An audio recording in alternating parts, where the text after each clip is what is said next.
این دیگه کیست؟ مچم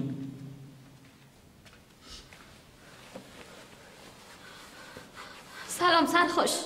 چطور هستی سرخوش جان؟ رخشان عزیزم، تو چی فهمیدی که من اینجا هستم؟ کمش کن. مایره بگی تو. این چیز؟ تاویز است. کمالوی تاویز نویسه بس حد مشکلات پیدا کردم. گفت که شوی تا جن گرفته. این تاویز بتش که جن دست پیشش دور شوه. رخشانه، نه جن دست نه کدام مرگ مرا زده. ناک خدا بزامت ساختی. کمالو بسیار تاویز نویس خوب است. کلگی تعریفش هم میکنه. گفت که همو چوری های عروسی تا گرفته بیار.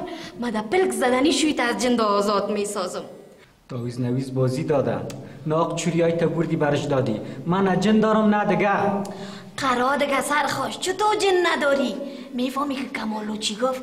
گفت همو جن دیگه شوی تا گرفته همو زن است. قصد عروسی کردن همراهش داره. فهمیدی؟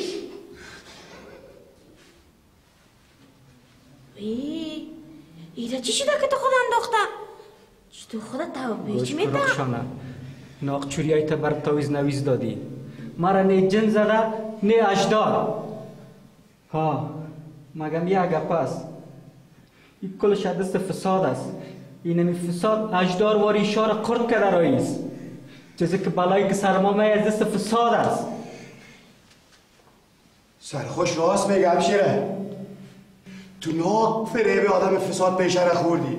حیفی چوریگکای گرفتی به او تاویز نویس دادی. حالا من چی بفهمم بیادر؟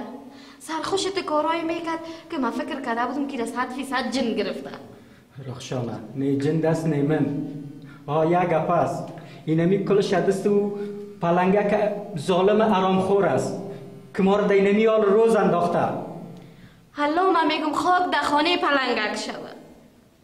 خب رخشانه، اگر از بیرو غم خلاصی ما را نخوری همینجا قبر ما کنده خواهد شد. خدا نکنه خدا نکنه. خب بگو کار چی کنم؟ گوش کن رخشانه، در خانه برو دقات کتابچای بپال. نمبر تلفن خیرالله است. نمبر بگی بر خیرالله زنگ بزن. بگو خانه تا غصب کردن و سرخوشم بندی است. یک دفعه خود در وطن برسان تا که خیرالله در وطن نبیاید ما خلاص نمیشیم. اینجا بندی خود مانده. خب درست است. من خیر رفتم با برو بناید به خدا.